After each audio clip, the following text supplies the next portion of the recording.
Y stitch பார்க்க போகிறோம். 3 lines draw பண்ணிக்கோங்க. ஃபர்ஸ்ட் லைனில் தான் ஸ்டிச் ஸ்டார்ட் பண்ணணும். பேக்லாக் கொடுத்து ஸ்டார்ட் பண்ணிக்கலாம்.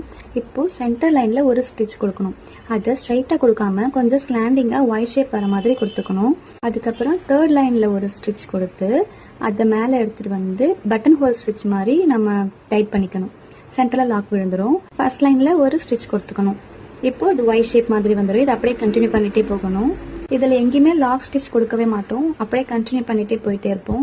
த்ரெட்டை அட்ஜஸ்ட் பண்ணும்போது டேர்ன் பண்ணுறதுக்கு முன்னாடி அட்ஜஸ்ட் பண்ணிவிட்டு அதுக்கப்புறம் டேர்ன் பண்ணோன்னா நமக்கு அந்த த்ரெட்டு லூஸ் ஆகாது.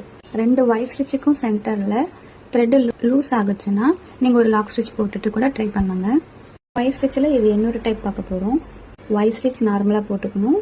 போட்டுட்டு இதே லைனில் ஒரு செயின் ஸ்டிச் போட்டுக்கணும். நெக்ஸ்ட் அகைன் ஒய் ஸ்டிச் போட்டணும். 2 ஒயும் ஜாயின் பண்ணுற இடத்துல ஒரு செயின் ஸ்டிச். இதை அப்படி கண்டினியூ பண்ணிக்கிட்டே போகணும்.